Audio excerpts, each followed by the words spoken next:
So next up is Dr. Hanna Ruszczyk from the Department of Geography. She's going to be presenting about changing architecture of urban governance. Hello, everybody. This is the title of my presentation, but I'm not going to speak to it. I woke up last night thinking, actually, that's really not what I should be doing today. So instead, I'm going to talk to you about what I've done in the past, what I've been working on most recently, and some just really small ideas about what I'd like to do in the future. So the reason why the IHRR is having today's conference, yesterday's and today's conference, is to coincide with the United Nations International Day for Disaster Risk Reduction. IHRR's event is even on UN's list of events that are happening around the world for today. The UN is calling for two things for today. One is for early warning systems, which we've heard about from colleagues today, and I found the presentations earlier today super interesting, so thank you. But the other is a call. It's a call requesting that we can and must stop hazards from becoming disasters, and we must put the world on a path to zero climate disasters. So for me, it was really fascinating that the UN was bringing together what historically have been these silos of disaster risk reduction, climate change, and people. So they're firmly bringing the three together this year. Okay, I'm going to stay on this slide now. So I'm going to just tell you a little bit about my background. So I guess I come from these silos, and these silos that need to be broken down. So I started as a Peace Corps volunteer in Poland, and then I worked for the ILO and the UNDP in different countries on economic development projects, so from the development sphere. And I stayed in that space for a good 10 years, working with governments, local authorities, and businesses on how to create jobs. And at one point, I came to Durham to do my master's and my PhD. And my PhD was here in the Institute of Hazard, Risk, and Resilience. And it was most certainly under a framing of disasters and disaster risk reduction. So my PhD was about understanding risk and community resilience in Nepal. What I found in my PhD was that I was trying to understand how to mitigate against risks and hazards. And I was even in Nepal during the earthquake in 2015. And I went back, that was April, and then I went back in September and was asking people about the earthquake. And what are they worrying about? How are they managing? And no one wanted to talk about the earthquake. The earthquake was not the most important risk for them in their lives. For them, the most important risk was the change in municipal status. So the Constitution had just been passed. There was a federal system of government. All of the informal ways of accessing power in these different government structures was changing. And so they were going to have to spend a disproportionate amount of their time trying to reconfigure relationships with those who had power. So this understanding of people, power, and politics was, I probably should have known better, but I was still taken aback. And so I had to rejig my PhD to acknowledge what people were worried about, which was the changing governance landscape, rather than a portfolio of hazards that I and others thought were important. And besides the changing government, they were also worried about risks from animals, from tigers coming in from the community forest. And I was there that April of 2019, and a few weeks earlier, a man was taken and killed by a tiger on that road that I used to walk on all the time.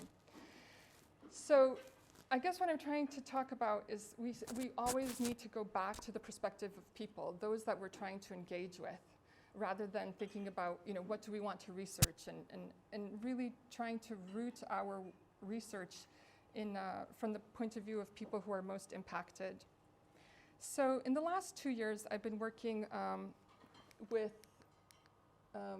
Lauren Martin, who's here in the room. And yesterday, we had our own workshop, which sort of launched this IHRR's annual conference. And for the past 2 years, I've been exploring with Lauren and colleagues from Leeds and Goldsmiths, governing life through technology, connectivity, and humanitarianism. It's a great name. What we're trying to explore is how, who, what is governing whom. Which refugees, which people on the move, which migrants, which asylum seekers, how is technology, connectivity within the humanitarian system and those around it changing the way that the world is being governed. So the way that we're doing that is through digital connectivity, which I'm not that much involved with, but digital cash. So people now receive cash payments through their phones, through debit cards, and we're trying to understand, is that a movement towards something? How does that actually change many other things? So how is technology actually changing the world and the way that it's being governed? And who's benefiting from it? Who's losing out on it? Where are the ethics? Where are the ethics of care? The humanitarian system is comprised of so many different partners. So I started off in that development space, and then I went to the disasters, and now with this project, I'm sort of in this humanitarian space.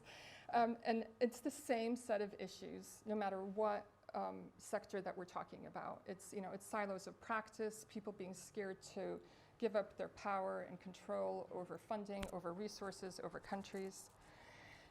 And over the past 2 years, I've also been working with IHRR on COP20, on climate change.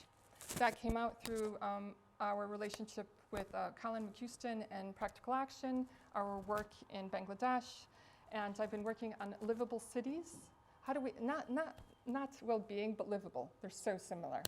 So how do we think through cities that work for the residents? And I was looking at regional cities, so these smaller cities. And what is that relationship between development and disasters, and what can governments do under the guise of climate change when they're actually trying to push forward their own development agenda?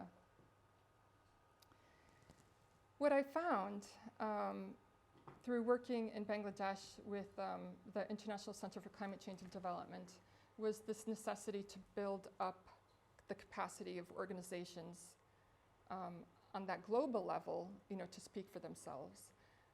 And that's what Julian Williams was doing last year this year actually, with his work in Bangladesh and trying to build up the capacity of the government to think through loss and damage. And during the COP26, when we were there, it was quite interesting to see how these discourses of disasters, climate change, development, they overlap. And that brings me to one other thing that I wanted to mention, which was the pandemic. So the pandemic has I think, impacted all of our lives and the work that we do. And I primarily focused on cities in the past. And what I did during the pandemic was co-author some papers around urban health. Sorry, I'm going to go back. So this paper talked about food security in Bangladesh in the smaller cities. And this paper's had a large uptake, I think, because we focused on these smaller cities. And what we found was that people didn't starve.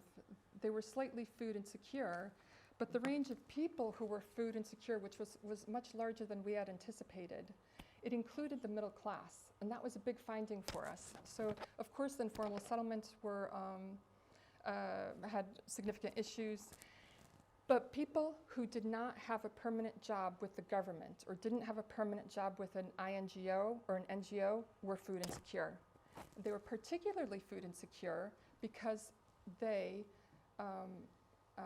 were too embarrassed to ask for help, because in their communities, they're the ones that people went to ask for help. So they went, anecdotally, more hungry than others did. So for me, that was a super fascinating finding. And also those relationships with the governments were much closer. And then the other paper that we produced around the pandemic and urban was this necessity to think about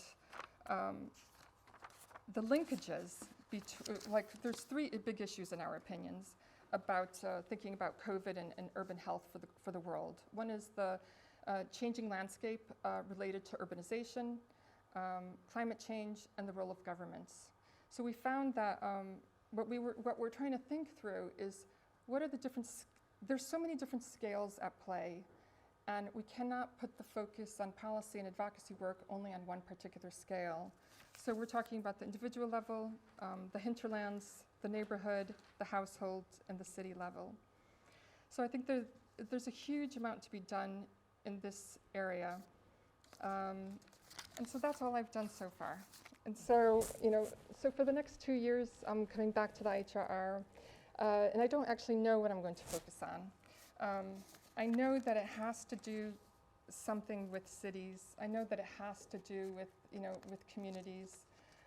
But there's something about this space of the humanitarian development, disaster, and urban, where I think it's a really important space to play and to sort of stay uncomfortable or to stay with the troubles. Not necessarily finding a solution to anything, but like trying to find a new space to bring people together and to think about it.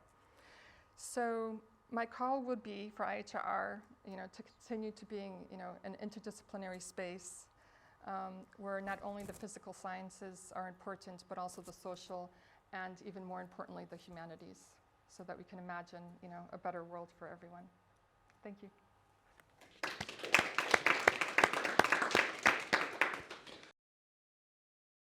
Thank you very much, Hannah. We have some time for questions.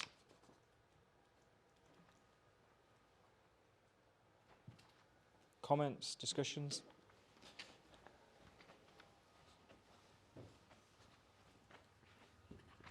That was a really good presentation. And my question is about the work that you did in the smaller cities around COVID-19. How did you actually gather that information? I guess a bit about your methodologies. We were really lucky.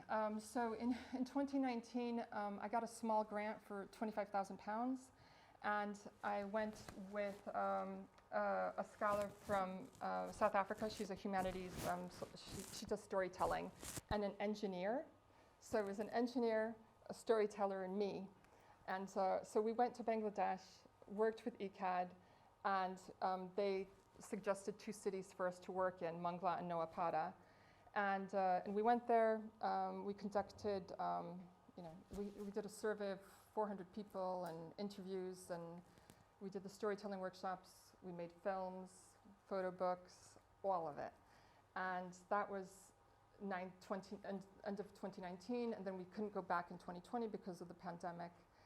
But then I got a little bit more money from IHRR, and my Bangladeshi colleagues conducted phone interviews with those people that we knew from October, and we just asked them a whole bunch of questions, and they transcribed it into English, and then we reviewed them. It was really arduous, but because of that layering approach, we were able to do that paper, and and the film that we made, which was led by my Bangladeshi colleagues. They went and disseminated that in the beginning of March of 2020, and the mayor and his team they didn't agree with some of the stuff that we had said, but then they saw the film, and then they actually changed their behavior during the pandemic lockdowns because of that film. So I was really happy about that. So it's again so I guess that's my call, is like, it's the layering, it's the doing the research, but then also like figuring out what you can do with it, and that takes so much time, and that's really hard to put on your report sometimes, that you've done a huge amount of work when sometimes it just doesn't pan out. Got time for one very short other question? Comment? Not me. Hannah, If you had to summarize what you think is the most urgent area to research at the intersection of humanitarianism and development, what do you think it would be? I do know my next project. I mean, it is that actually. So it's thinking about these cities where there's protracted conflict and where the humanitarian sector, in some ways, is a separate silo to the national government and to the local authorities. And it's that space that I think is interesting, that the international aid community must engage with national and local authorities. They don't have a way out anymore. So to not be colonial anymore, I think that's my space. That's my project for the next 2 years. Thank you.